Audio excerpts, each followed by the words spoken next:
श्री राम जय राम जय जय राम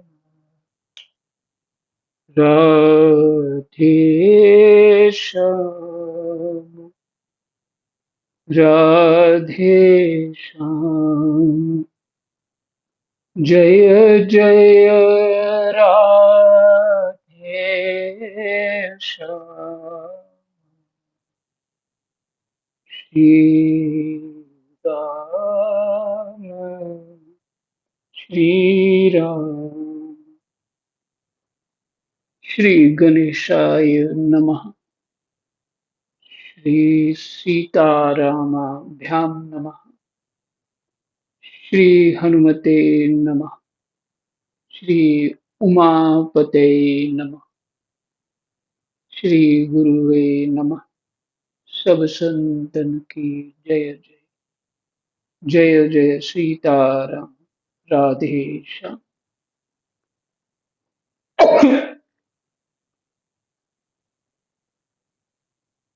श्रीमद्भागवत महापुराण पंचम स्कंद छठा अध्याय ऋषभ देव जी का देह त्याग। भगवान ऋषभ देव जी ने देह का त्याग कैसे किया?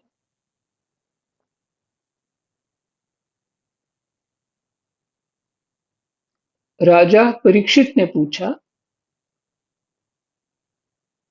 भगवान योग रूप वायु से प्रज्वलित हुई ज्ञान अग्नि से, योग रूप वायु से प्रज्वलित हुई ज्ञान अग्नि से जिनके राग आदि कर्म बीज दग्ध हो गए,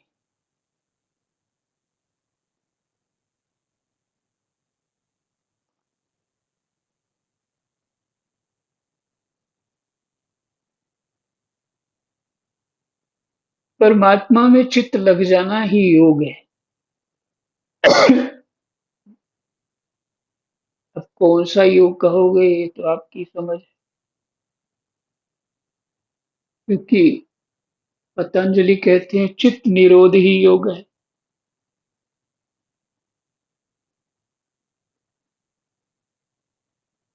तो परमात्मा में चित्त लग जाना ही योग है, किसी भी रूप में लगे, तत्व दृष्टि में लगे या भक्ति से लगे। फिर से, योग रूप वायु से प्रज्वलित हुई ज्ञानाग्नि से जिनके रागादि कर्म बीज दग्ध हो गए हैं, जिनके रागादि बीज ज्ञान अग्नि से, जिनके रागादि कर्म बीज दग्ध हो गए हैं, जल गए हैं, उन आत्माराम मुनियों को दैववश यदि स्वयं ही अनिमादि सिद्धियां प्राप्त हो जाएं, तो वे उनके राग द्वेष आदि कलेशों का कारण तो किसी प्रकार हो नहीं सकती। फिर भगवान ऋषभ ने उन्हें स्वीकार क्यों नहीं किया? ये प्रश्न तो ये सत्संग ठीक से सुना नहीं होगा, या विवेक ठीक से जागृत नहीं, या फिर कहें छठ संपत्ति का ज्ञान नहीं, तत्व की बात पता नहीं। भले तत्व अनुभूति ना हुई हो, लेकिन तत्व का ज्ञान तो हो। जिनको नहीं है उनके अंदर ये प्रश्न होगा ही। पर यहाँ जो पाठ चल रहा है, परीक्षित को ये ज्ञान है, फिर भी लोक संग्रहित उन्होंने ये प्रश्न किया।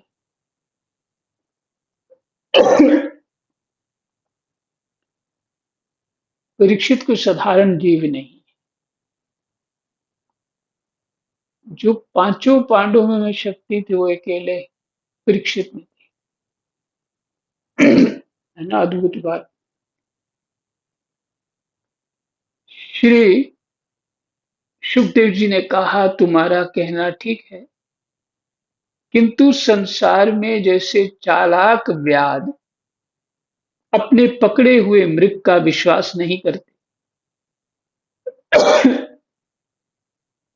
उसी प्रकार बुद्धिमान लोग इस चंचल चित्त का भरोसा नहीं करते।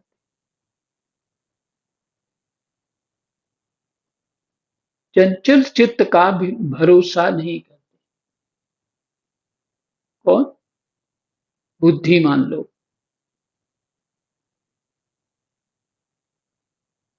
यहां बुद्धिमान तो नहीं को कहें,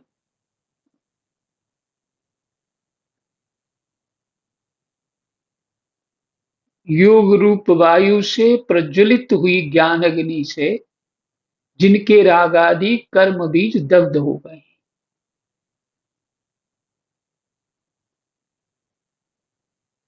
ये उन्हीं को प्रश्न है ना, उन्हीं के लिए प्रश्न है। अगर वो ऐसी स्थिति में है तो स्वीकार कर भी लें तो क्या फर्क पड़ता। तो उन्होंने कहा कि नहीं, चित्त तो हमेशा चंचल ही होता है, कभी इधर कभी उधर, कभी कुछ चलता ही रहता है। तो जो बुद्धिमान है वो चंचल चित्त का भरोसा नहीं करते, ऐसा ही कहा भी है। इस चंचल चित्त से कभी मैत्री नहीं करनी चाहिए।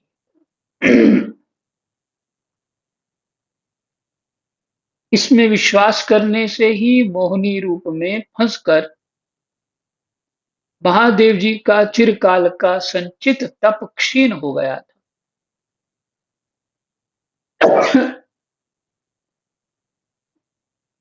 ये सुखदेव जी कह रहे, महादेव जी समान तो कोई हो ही नहीं सकता, चित्त निरोध में हो ही नहीं सकता। हम्म? देखो सुखदेव जी ने कौन सा दृष्टांत दे दिया।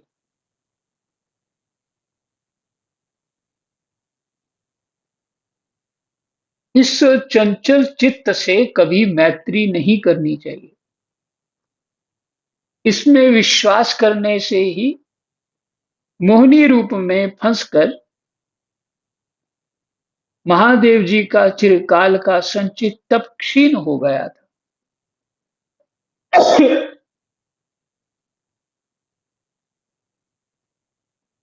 जैसे वह विचारणी स्त्री 11 पुरुषों को अवकाश देकर उनके द्वारा अपने में विश्वास रखने वाले पति का वध करा देती है, उसी प्रकार जो योगी मन पर विश्वास करते हैं। अब ये देखिए, ये घटना तब भी थी, ये सदा है। सुखदेव जी कह रहे हैं। और भागवत जी में ऐसी घटनाएं तो होती रहती हैं।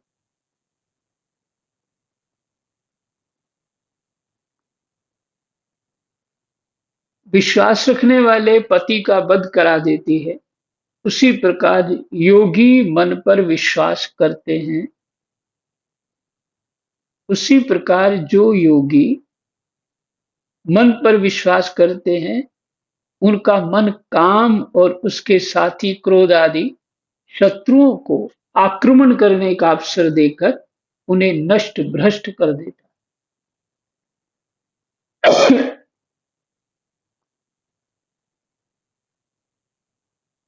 शत्रुओं को आक्रमण करने का, क्रोध आदि शत्रु हैं, को आक्रमण करने का अवसर देकर नष्ट भ्रष्ट कर देता। क्योंकि गीता जी में क्रोध से बुद्धि नष्ट हो जाती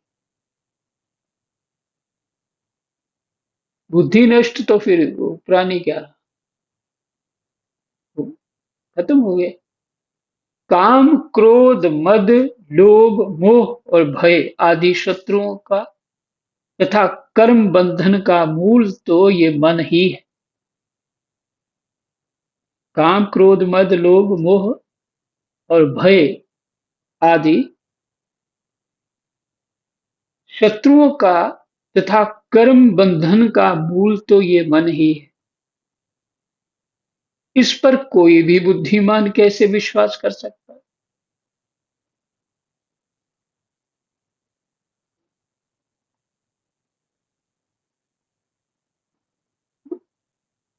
कितना सटीक उत्तर दिया है। काम, क्रोध, मद, लोभ, मोह और भय आदि शत्रुओं का तथा कर्म बंधन का मूल तो यह मन ही है।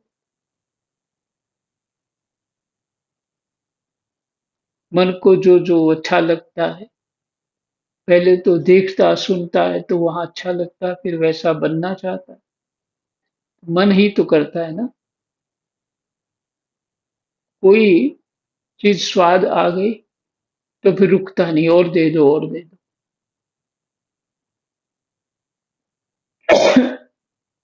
पचे ना पचे वो तो बाद में देखेंगे, पर मन तो, इसका कारण मन ही है।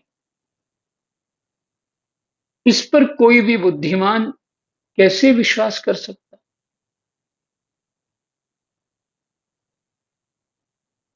इसी से भगवान ऋषभदेव, यद्यपि इंद्रादि सभी लोकपालों के भी भूषण स्वरूप थे, तो भी वे जड़ पुरुषों की भांति अवधूतों के से विविध वेश भाषा और आचरण से अपने ईश्वरीय प्रभाव को छिपाए रखते। अंत में उन्होंने योगियों को देह त्याग की विधि सिखाने के लिए अपना शरीर छोड़ना चाहा। जो भी भगवान कर रहे थे, लोक संग्रहित ही कर रहे थे। और ये उपदेश भगवान नहीं करेंगे तो कौन करे?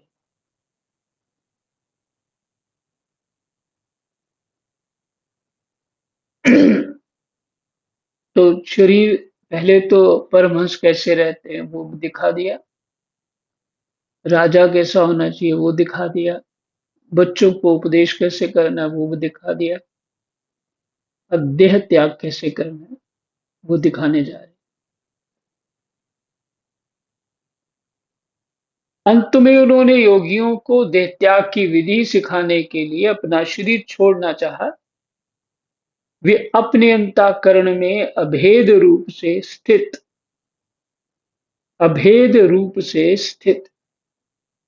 परमात्मा को अभिन्न रूप से देखते हुए वासनाओं की अनुवृत्ति से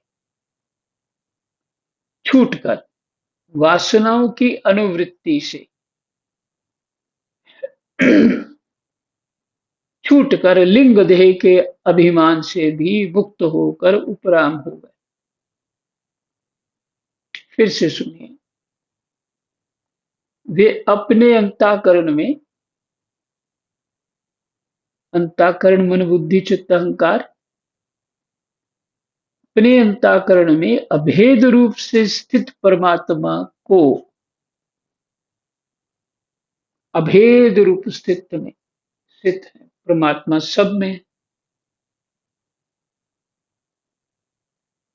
अभिन्न रूप से देखते हुए, अलग से नहीं, अभिन्न होता है एक रूप से देखते हुए वासनाओं की अनुवृत्ति से छूटकर, क्योंकि परमात्मा से चित्त है लगा हुआ, तो वासनाओं की अनुवृत्ति नहीं कर सकता जीव, संभव ही नहीं है। कैसे? गोस्वामी जी बोलते हैं, जहां राम तह काम नहीं, जहां राम तह काम,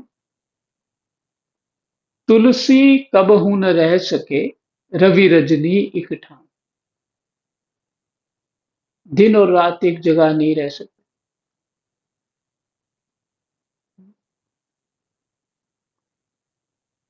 थोड़ी सी छुपाई और है, वो भूल स्मृति में नहीं आ रही। जहां राम तहां काम नहीं। तो वासनाएं क्या है? कामना ही तो है।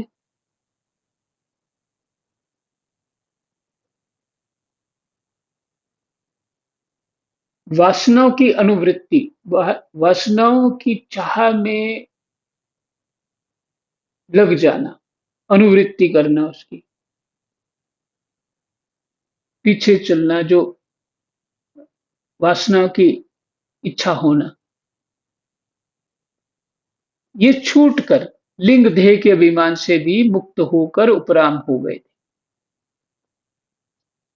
जितने भी ये दोष बताए गए हैं, सब लिंग देह के अभिमान को ही पक्का करते हैं। वासना भी लिंग देह के अभिमान को ही पक्का करती है।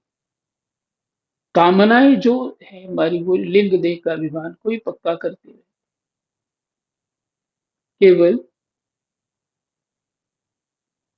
अभेद रूप से स्थित परमात्मा को अभिन्न रूप से देखना, तो वासनाएं छूट जाएंगी।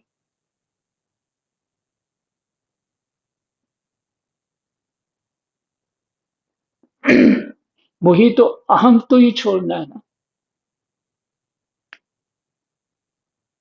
हम ही तो, हमारा अहम लिंग देह।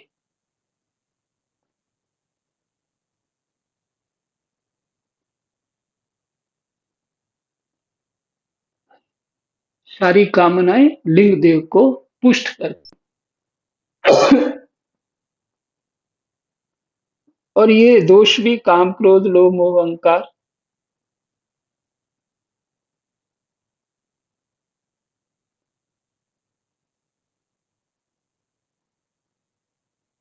तो भगवान ऋषभ लिंग देह के अभिमान से भी मुक्त होकर उपराम हो गए।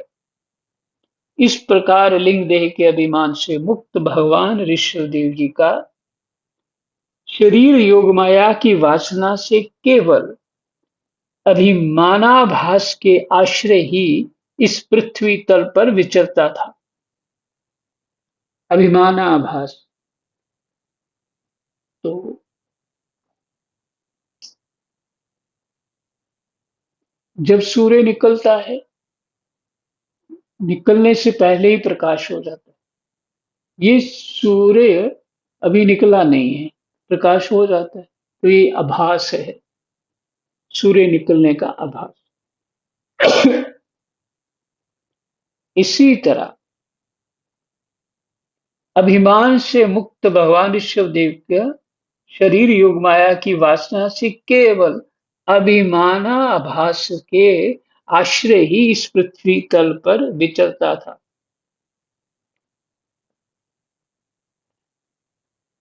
शरीर, देखिए, शरीर तभी तक बना रहेगा कि अभिमान बना हो। अभिमान तो उनका सिर्फ इतना ही था कि आभास मात्र अभिमान था।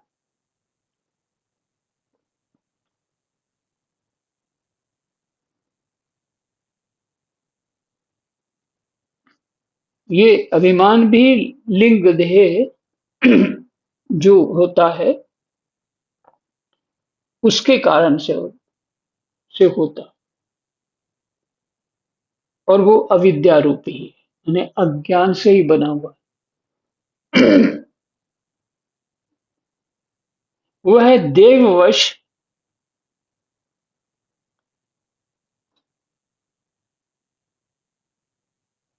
कोंक, बेंक और दक्षिण आदि कुटक कर्नाटक के देशों में गया और मुंह में पत्थर का टुकड़ा डाले तथा बाल बिखेरे उन्मत्त के समान दिगंबर रूप से कुटकाचल के वन में घूमने लगा। ऐसी स्थिति, मुंह में पत्थर का टुकड़ा डाले हुए। बाल बिखेरे हुए हैं, उन्मत्त केश का दिगंबर बने नंगे, गुटका चल के वन में घूमने लगा।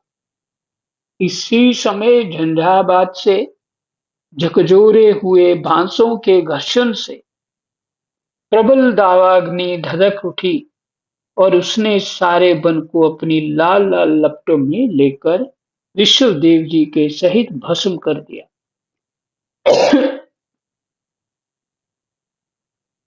ऋषभदेव जी को शरीर शरीर में जितनी हमारी होती है ना, वो लगन होती है। शरीर में जितना अपने आप को हम शरीर मानते हैं, उतनी ही दर्द होती है। अर्थात जितना मोह में फंसे रहते उतना ही दर्द। ये है बात। बहुत सारे महात्मा जिनका परमात्मा में चित्त लगा होता है, तो शरीर से ही निकल जाते हैं, भजन करते हैं,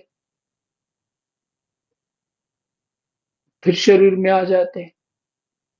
शरीर को ठीक से समझ लेते हैं कि ये मेरा यंत्र है, मैं शरीर नहीं। तो 8 श्लोक तक पाठ हुआ, समय हुआ, हो गया।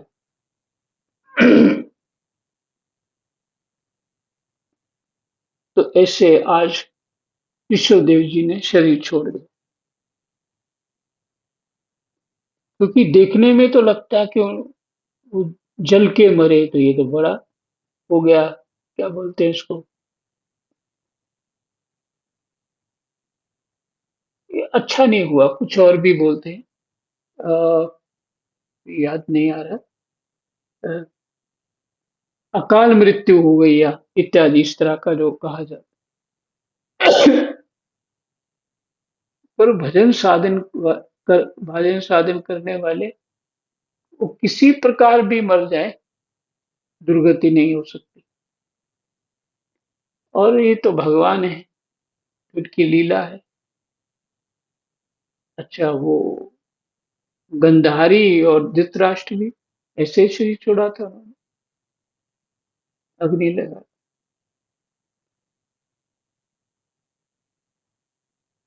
जय जय सीताराम, राधे श्याम।